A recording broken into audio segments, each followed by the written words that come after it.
We ain't the kids we used to be. Yeah. I put my hand on the stove to see if I still bleed. I didn't know what note to hit that. I didn't know where to go for the transition.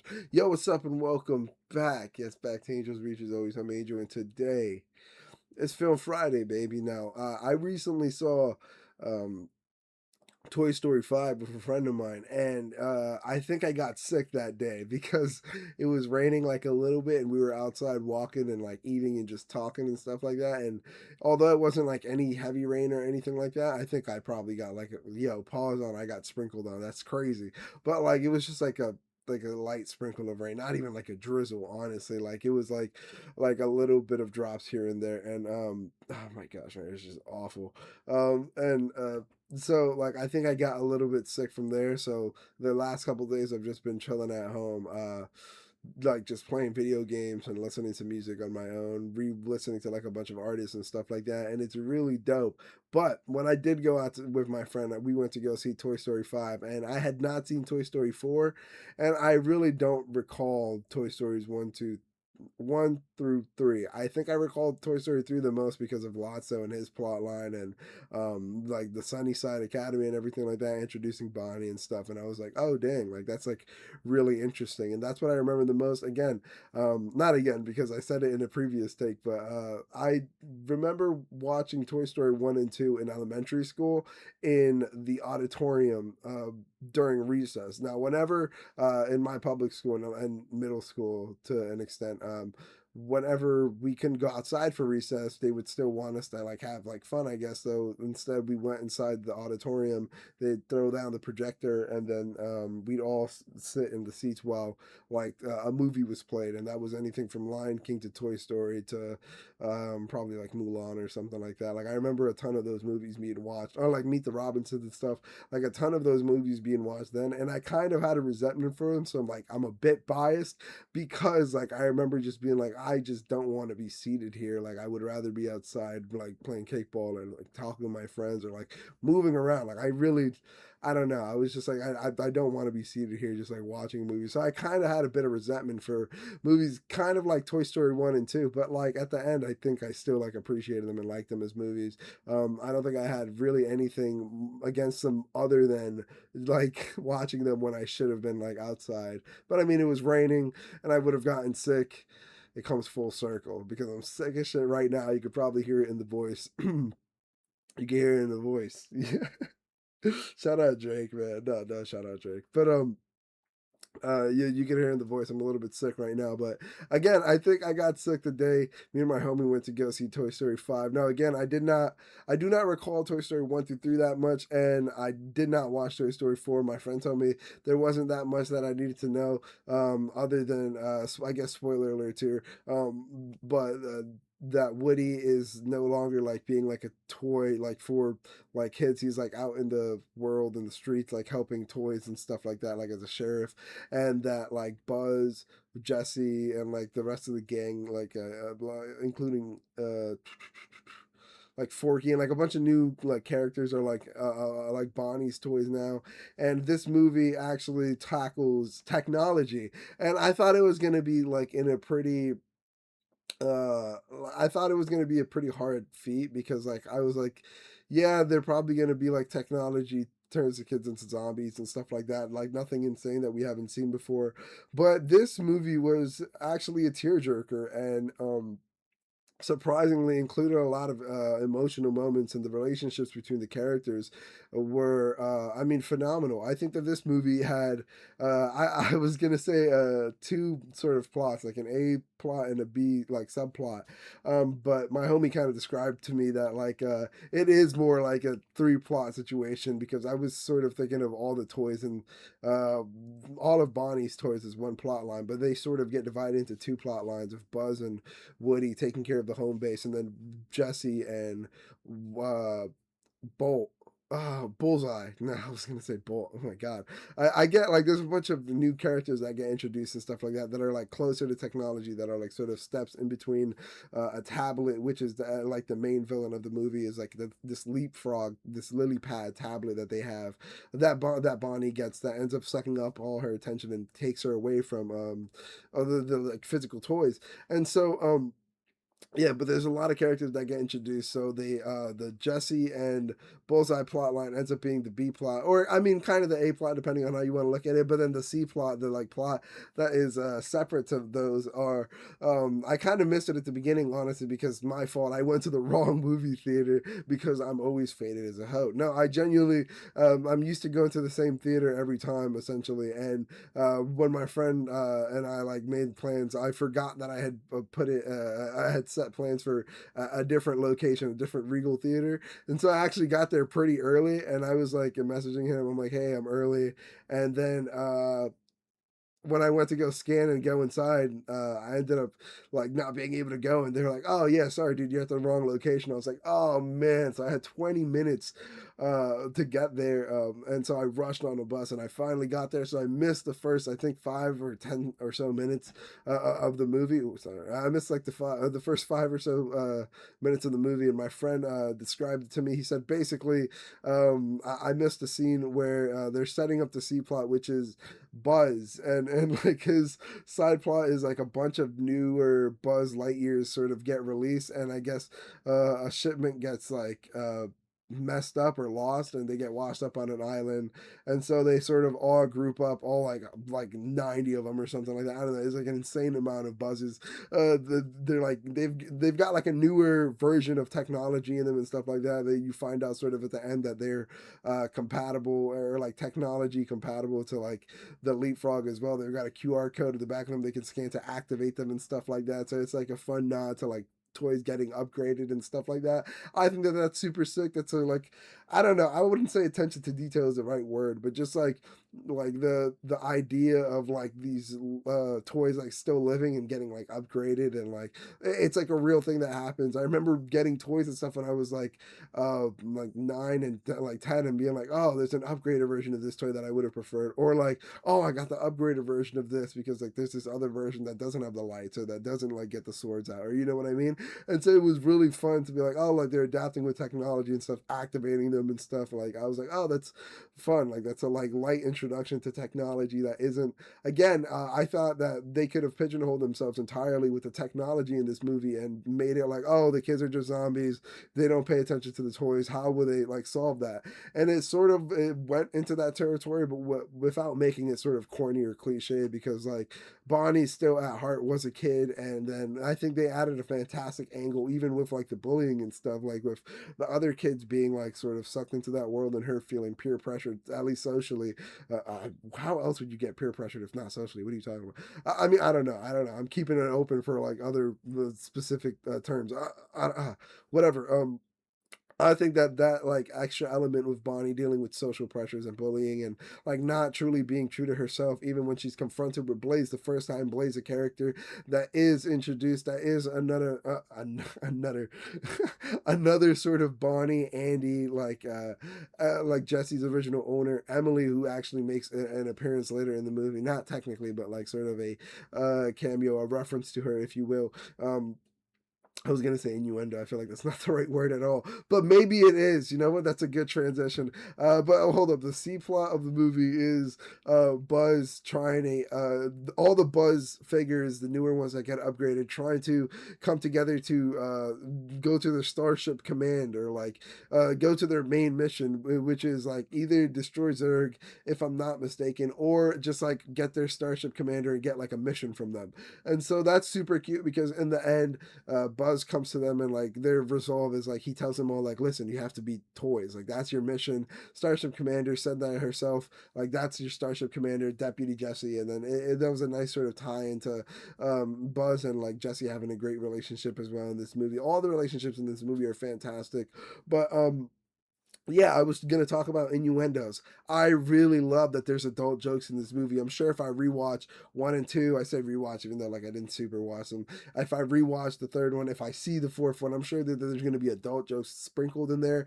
But I really love the fact that like this is sort of like the adult sort of cycle. You know what I mean? Everybody that watched Toy Story growing up is an adult now. They're gonna get adult jokes and stuff like that. So like a character that gets introduced like Conan and like his one of his characters, Snappy, and another side character or a friend of his, Atlas, they have like a really funny moment where Smarty Pants is getting called like a useless toy, and then the Atlas hippo stands up to defend him, and he tells like Jesse, like, you know what, you know you're useless. He's not useless. Like he'll wipe your ass, and like as he's going to say ass, he gets like censored or stopped by Smarty Pants, Poopy Pants, or something. I think it's Smarty Pants, the character that Conan O'Brien plays, which is like the first step in technology that sort of leads to what they believe is the quote unquote downfall of like kids and their attention span. Which I guess they're kind of right because a lot of the kids like they're growing up and they stop playing with toys and they have like more attention to technology and stuff like that. But as Jesse comes to realize, it's sort of inevitable.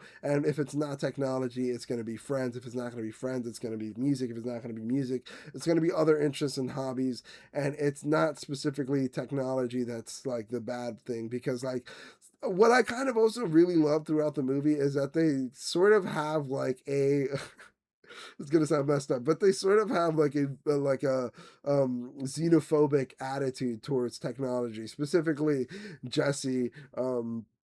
Has a xenophobic attitude towards technology. She just wants nothing to do with tech. Woody calls her and like lets her know that there's like, yeah, it's bad out here too. I'm saying outside in the window, there's just like beautiful shot. The whole movie is like beautifully animated, by the way. Insane scenes. There's a lot of scenes where I'm just like, that's real grass, that's real like footage, like it's insane. But there's a shot of like Woody looking out to a bunch of windows and they're all dark except like the blue light of the tablets like shining, like illuminating the faces of the children. And it is absolutely dystopian. It's really sad, it's grim, it's bleak, and like he's describing it to her to Jesse, and Jesse doesn't seem to believe it. And as she like learns later on, technology sort of is ruling, and she plays this sort of like hard-headed, stubborn, like I can't like deal with technology at all. If you're technology, you got to go. And then the only thing that she sort of like clings on to as she's like trying to get rid of the technology is the fact that they have feelings too. You know what I mean? Like surprise, surprise, the thing that I hate like has emotions like me. But you know, it's a really sweet message of like her like being like I don't like any of you. And then I remember Conan's character, which I think is fantastic, Smarty Pants, which is a toy that's like that has like a screen on it and like three buttons. It's like a really simple children's toy that teaches the kids how to like use the bathroom and stuff. There's a really good callback to it when they're hiding from Blaze, the kid that Jesse ends up getting sent to because the same address as on her clothes as her first owner. Which sends the really good callback into Emily, the first child, and then Jesse's perception on technology changing. But Jesse's perception on technology is sort of like extremely xenophobic and she's like super against them. And then Conan's character, the Smarty Pants, the like bathroom helping toy for Blaze, essentially like changes her mind by before he like goes to what's it called, oh my gosh, hold up, let me get my thoughts together because I'm thinking of the whole scene right now and it's kind of making me emotional. But I'm also sick right now, so maybe it's like a combination of things. But as Conan is pretty low battery when Jesse first meets him, and then they go into the house together. He says like the only way you can get around the house is with me. I've been in the house before, and then he gets her battery. She gets him batteries so that he can be back to life. And when they go to look for the batteries, they see his other friends, Atlas the hippo, and then Snappy, a sort of faux kid's digital camera that like takes pictures and like uploads them or whatever, or keeps them. And all of these are like sort of step forwards to technology. And so Jesse immediately shuts it down and is like, I don't want to bring your friends back to life. The last thing we need is more technology roaming around. And as she's going to close it, Conan's character Smarty Pants sort of changes her mind by like saying like, don't you know what it's like to be like abandoned and like left alone to like not be played with anymore. And then like she changes her mind and like, you know what, I can't do that to somebody else. I know what that's like.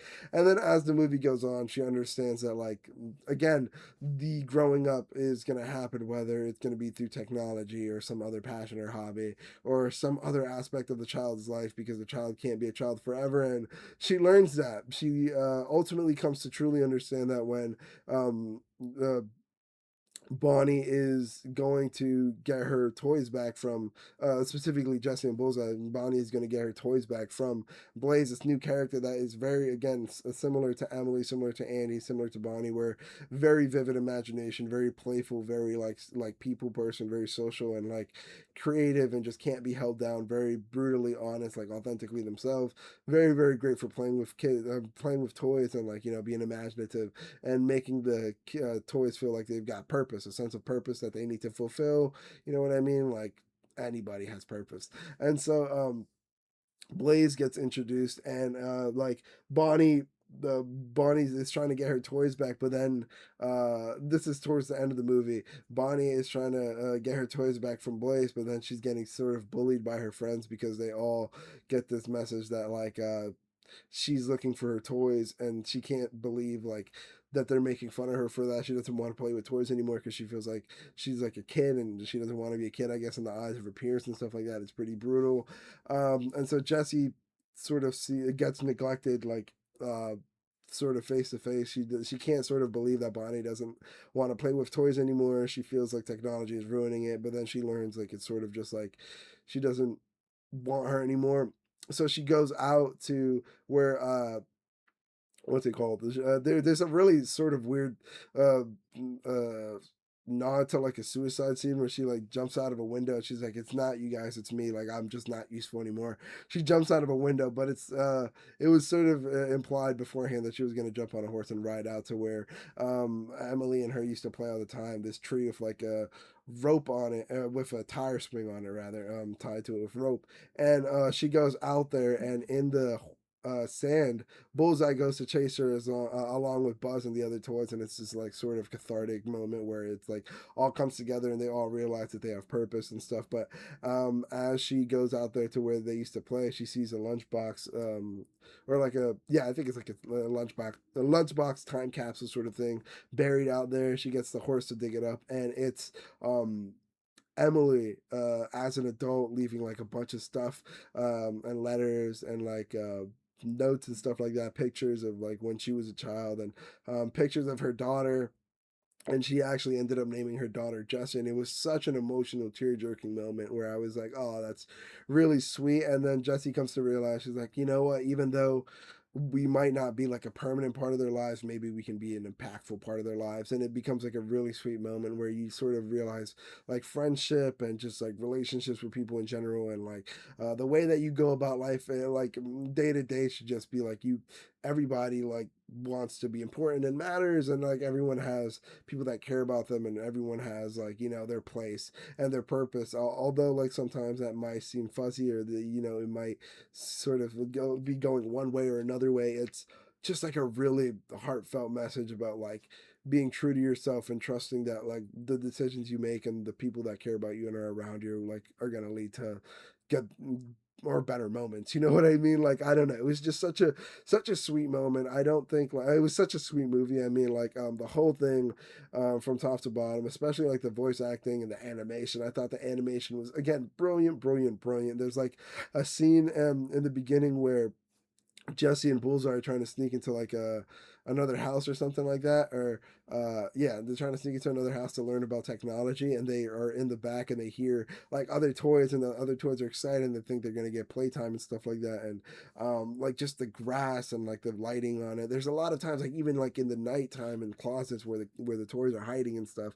or when the sunlight or is hitting them underneath the bed or by the window. So like a ton of beautiful, beautiful moments.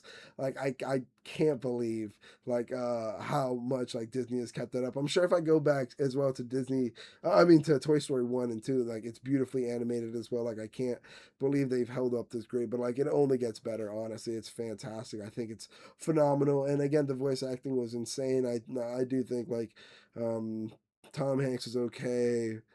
Tim Allen was like pretty dope, but I mean like Jesse, Jesse's voice. Oh my god, I'm forgetting. I can't believe I'm forgetting her voice actor's name. But like, um, her as well as I was gonna say Bullseye. No, oh my gosh, I'm blanking on the names. Again, like Conan, Snappy, Atlas, all of those characters that were new and that were introduced were fantastic. I think like the original cast of Toy Story characters like Slinky the Dino and stuff like that. I don't know their names either. I thought the Slinky dude was Larry the Cable Guy, because he was doing like a Southern thing. But like all of those characters, it was fun. That array of characters is always super fun. They had a nod to like Woody and Buzz throughout the movie, sort of having like a rivalry of like deciding who's deputy or whatever, who's like in charge of the mission and who's not. And there's this really fun shot of them arguing, and like a garage door closes, and then like the original cast of characters like are like mumbling amongst each other, and they're like, it's good to see them fight again. And then my friend made a nod to that, made a joke to that afterward. He's like, no, it's good to see them beefing again. You know what I mean? It's like, yeah, they haven't beefed since like the second movie or something like that. So it's like, again, I wouldn't know, but I mean, it's really dope to see that dynamic come together again. And they were absolutely they were like a hoot and a holler in the theater. Honestly, I think there's a lot of children in the theater. Honestly, it was Saturday at 4 p.m. when we went to go see it, so there was a ton of, it seemed like a bunch of classes went to go see it on a field trip, honestly, but like a ton of kids and a ton of like dates went to go see it together. I think it was super dope. I think there was this one kid that was like laughing at everything towards like the last 20 minutes, like cackling like a witch cackle. It totally killed the vibe. It was like really funny the first two times, but then afterwards it was just super annoying. Um, but yeah, like the voice acting, the animation, I think the story was super super sweet, especially like the Buzz sort of C plot line where they all were just sort of interacting with like life, you know what I mean? Like they were like stopping, like they were hiding in like a forest, and then like they heard some people coming around, so when they were hiding, one of them got like sort of trapped underneath uh what's it called, a root, the root of a tree or something like that. His leg got stuck, he got left behind, a kid went to pick him up, and then when they went to go rescue him, they found that he was actually safe in the kid's arm, being told like a story. And then when they went to go save him, he instead like gave him a thumbs up and like gave him sort of permission to leave. And that was a really sweet moment. And they sort of got the slight hint of understanding. It was a little bit of foreshadowing that they were like okay with being toys and that being their purpose and that being their mission. They was like mission complete.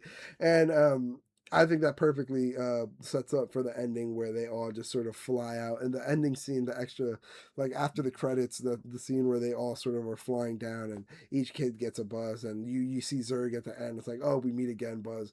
I think that was super sweet. I think in general, just all the plot lines worked really well individually, and when they came together, it was super fun. And like it was such a sweet movie. I think the soundtrack. I don't remember too much of like the songs individually that they used, but like just I just remember everything being like uh soothing, except for when Jesse was like stressed out and stuff, and like that being like a little bit more sharp. But everything else, I was like, this is really dope. I want to see where this goes. I really want to see like sort of how they get out of this one. And like from one thing to another, it was just fun. It was just fun. It was like sweet, and it was like at time it was bittersweet for sure, because there were times when, I mean, Jesse had to deal with the fact that like Bonnie didn't want her anymore, or like from their perspective, she was like useless now, and then she was getting thrown away and not like sort of realized until a message gets sent out, hey, like, do you want these back? And then just to get like rejected like in person again or something like that. Like it's really it's surprisingly tear jerky, and it has a lot of a fair amount of serious moments. I was gonna say intense, they're not really intense as much as they're serious. And again, Jessie, the character, the voice actor, absolutely kills it. She's such a like a hero that you want to root for, somebody that you want to see sort of like the best of happen with. And it's sort of, you also kind of find yourself cringing whenever you see her sort of doing what's not best for Bonnie. Like I know at the beginning she like hides herself in the sleeping bag and is like, yeah, I'm gonna prove to you that like Bonnie can make friends with toys. Like it's how she makes friends. And the lily pad was like, yo, please don't because you're gonna really embarrass her. And me, like knowing like the sort of situation and the context and everything, being omnipotent and all as the viewer, knowing that like oh she's gonna get made fun of because she's carrying a toy when everyone else has like a lily pad or a leapfrog or whatever, like it's gonna be super sad and you're like oh my god I know you want what's best for her but what you're doing is so not. And that adds like a really nice dimension to like rooting for the protagonist that you wouldn't I guess otherwise get in a like other in like another kids movie that I guess they wouldn't care about the plot as much. I think that this like don't get me wrong, they're not like reinventing the wheel. I gotta stop saying that. They're not like coming up with anything like new or creative. Like technology has been like tackled a bunch in like cinema and stuff and like movies. Like it's nothing insane. The idea of them becoming zombies and stuff like that is not insane. But I do think that it adds a nice dimension when you introduce a character like Blaze that is a like a really nice match for Bonnie. But then like circumstances happen to come in the way, misunderstandings, or just like whatever happens, and it just creates conflict where like it's nothing insane, but I mean it really is fun to watch it all unravel. And so I couldn't recommend Toy Story 5 enough. Like I think it's really dope. It's very, very sweet. If nothing else, like a great watch. To see the performances, I think my again Jesse's character absolutely kills it. I'm gonna look up the name right now because like I gotta start paying my respect. Voiced by uh Joanne Cusack or Joan Cusack. Either way, absolutely fantastic, kills it. Uh, I want to say tragic as a character, but like she eventually learns to overcome her again xenophobic tendencies, but also just like she stops being as contemplative of her purpose and sort of understands that her purpose or like her position in this world is to sort of make a change or be impactful in the time that you're in someone's life. Whereas beforehand, she was like, I need to make a change like right now. I need to make a visible change in a like a kid's life. I need to make them have one friend. I need to make like, have them be a social person. I need to be the like the bridge between them and friendship, them and popularity. And then when she finds out that's sort of like a fogo or like a impossible task, she uh, sort of comes down to reality and realizes sort of what she is meant to be. And I think that's amazing. I think it's a great watch. I couldn't recommend it enough. All right. Thanks so much for tuning in. Like, subscribe, hit the bell, all that stuff so you're notified whenever I upload and stuff. Let me know what your thoughts are on Toy Story 5. Let me know if you've watched Toy Story 1 through 4. Which is your favorite Toy Story? From what I remember, Toy Story 3 is probably my favorite, but I wouldn't be surprised if I rewatched 1 or 2 and I'm like, yeah, I like 1 or 2 better, you know what I mean? But from what I remember, 3 I watched when I was the oldest, and I remember Lotso's plot and like and him being like evil and yeah, and I was like, yeah, that's kind of cool, you know what I mean? So yeah, like, subscribe, hit the bell, whatever. Let me know what your thoughts are and everything. Bye. Oh damn, it went out of focus for a second. My bad.